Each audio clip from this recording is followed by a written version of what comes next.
lesson 6 starts at the bottom of page 15. Everything we've been doing so far has been with right triangles. So using Pythagorean theorem, all the above. Now you're going to actually have to solve triangles that are not right angles. So they don't have that angle that's 90. So one way to solve triangles that are not right is called the law of sines. So you still use sine, but they're just not right angles. So your law of sines is right here. You've got three proportions, A over sine A, B over sine B, C over sine C, and they all equal each other. So you won't need all three of them at once, but you may need this one and this one. You may use this one and this one, or this one and this one. Just know that they're proportions, so you can use them interchangeably. Your capital letters are still your angles, lowercase letters are still your sides, and everything is still opposite each other. So, top of page 16. So here we have our triangle ABC, and we want to solve it, just like we did with the right triangles. Alright, I'm given that angle C is 103 degrees. I'm given angle B is 28 degrees. And side B is 26. Alright, so because I'm given my two angles, I can find the third, because they still all add up to be 180. So that missing angle is 49 degrees. Okay. Now I'm going to use my sines, my law of sines, to find my other missing sides, A and C. So I'm given, if you look at your chart, the only thing you know everything about is angle B and side B. So that I'm going to use that proportion. So the side goes on top. So the side length is 26 over sine of the value of that angle. Alright, now I can either solve for C or I can solve for A. It does not matter which one. So I'm going to go ahead and do A first. So I want to find A, so I'm going to use the sine of 49. That's the only thing I know about A, is that it's got a sine of 49. So here you have two proportions set up. Just like when we solved rationals, we've got to cross multiply.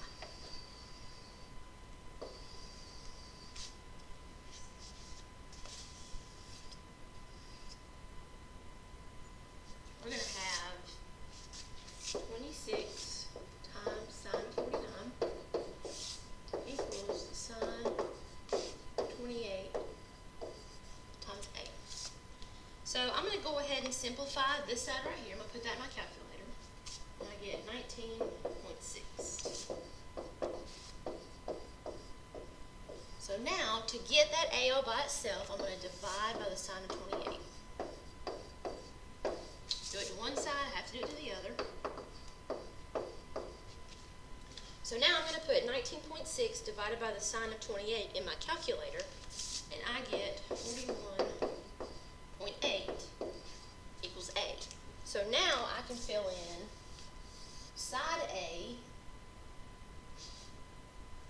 is 41.8. Now, because that's not a right triangle, I can't do Pythagorean theorem to find that missing side. It does not work for anything other than a right triangle.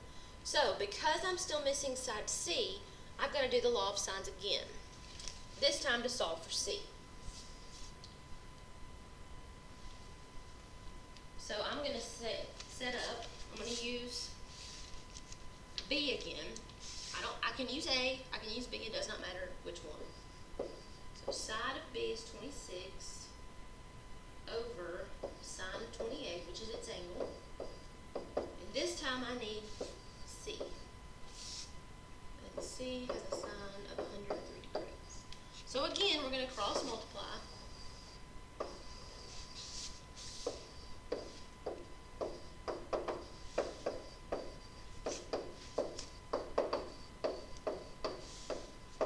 And when you get to that step, you set up your proportion and cross multiplied, you can go ahead and do it all in one step in your calculator. So you know you're going to end up having to divide by the sine of 28. So you can go ahead and do that to both sides. And put this whole thing in your calculator. So when you put that in, you get C is 53.9. So our missing side is 53.9. Now notice that your biggest angle is still across from your biggest side, smallest side still across from your smallest angle. So it still mathematically works. Alright. So this time you're given A.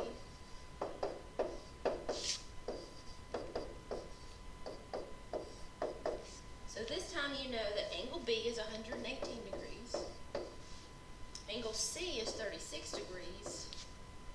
And side C is 14. So I can take 180 minus both my angles that I'm given. And that tells me that my missing angle is 26 degrees. Alright, so now I've got all my angles, and I'm only given one side. So that I have everything that I need for C. So I'm going to use that. So we've got side C is 14. And then we're going to use the sine of that angle, which is 36. Then I can either solve for A first, or I can solve for B first. It does not matter. So I'm going to go ahead and just do B. So I need to solve for the side of B, and I'm going to use the sine of 118 because that's its angle measure. So now we're going to cross multiply. So 14 times the sine of 118 is the sine 36 times B. Now I'm going to go and do it all in one step. I'm going to divide both sides by the sine of 36. That'll give me B. And side B is equal to 20.9. And remember, your answer may change based on how you round it. So as long as it's around 20.9, it should be, everything will be okay. Alright, I still need to find side A. So I'm going to set up, I'm going to use side B.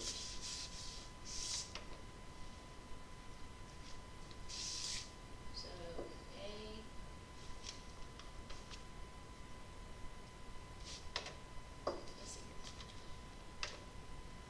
let's use side C. We've already done that one. So A, angle was 26. Then we're going to use side of C, which is 14, and the sine of 36. I'm just going to use the one I've already been given. Cross multiply.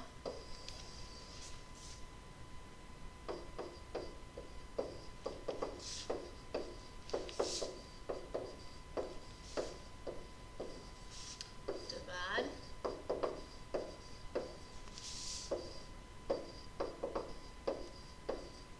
That cancels. And side A measures 10.4.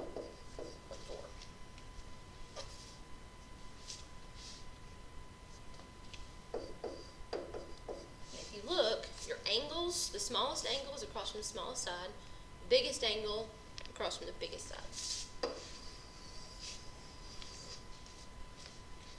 Alright, top of page 17.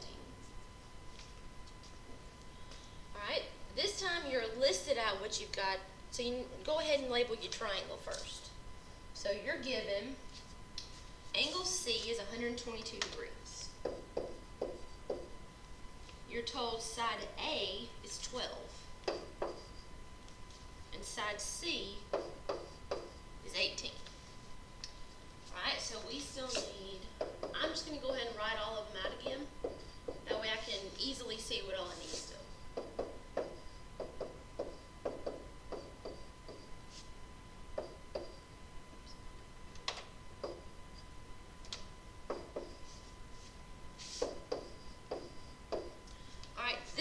You're not given, you can't find that missing angle. You've got two two sides and only one angle this time. So I'm still going to set up my law of sines using either two of my proportions, and I'm going to solve an equation just like I would any other day. So I'm going to go ahead and find angle A first. So I would set up, I know the side length of A is 12, and I need to find its angle. And I'm given all of C's information, so it's got a side length of 18 over the sine of 122. Still got proportions, so I'm still going to cross multiply.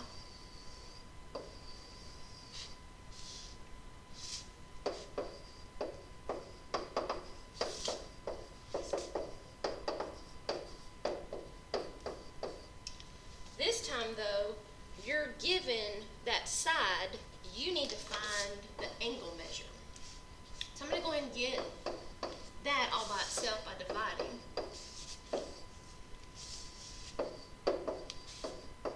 Put that in my calculator, I get 0.57 equals the sine of angle A. Now remember, when we were dealing with right triangles and we needed to find an angle, we used the inverse, the sine to the -1, cosine to the -1, so on and so forth. Same thing here. So I'm going to use the inverse of sine, which is sine to the -1, and I'm going to plug in what I just solved for.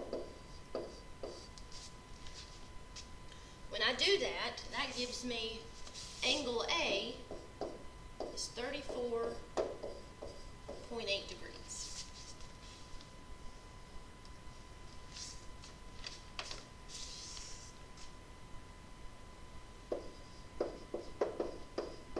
Alright, now that I know two angles, I can go ahead and take 180 and subtract both of them. And that gives me 23.2 degrees. But I'm still missing side to length of B, so I'm going to have to use another law of sines. So I need B over the sine of 23.2. And I'm going to use A, 12 over sine of 34.8. And you could have used C, so you could have had 18 over the sine of 122. Either way, they're all interchangeable. So we're going to cross multiply again.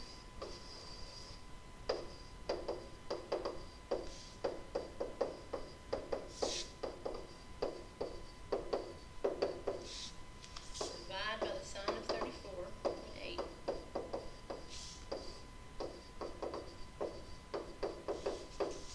That cancels. So side length of B, that in my calculator, and I get 8.2.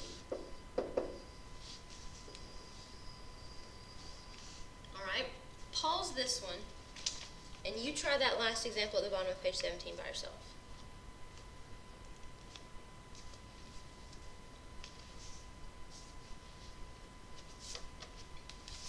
Alright, last example. When you solved,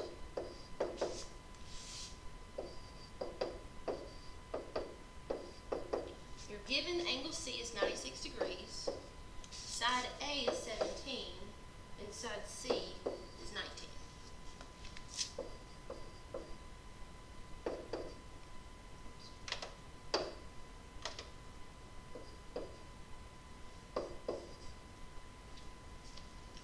Alright, so I'm going to go ahead and try to find angle A first. So I know I've got 17 over the sine of A. I don't know my angle. And I'm going to use C because that's the only thing I'm given all my information on. When I solve that, use my cross multiplication, I get that. So to find sine A, to find actual measure of angle A, I got to use my inverse. So the inverse of sine to 0.89 gives me an angle measure of 62.9 degrees. Alright, to find angle B, I just take 180, subtract both my two angles. And angle B is 23.2. Alright, so now I have to set up another law of sines proportion so I can find the side length of B. So we want side B, and we're going to use C again. When we cross multiply and do all that stuff, we get B 6.9. Remember, as long as you remember the proportion, A over sine A, B over sine B, so on and so forth, you can use any of them that you need. As long as you've got one thing that's full, you've got all, the angle and the side measure, you can use A and B together, B and C together, or A and C together.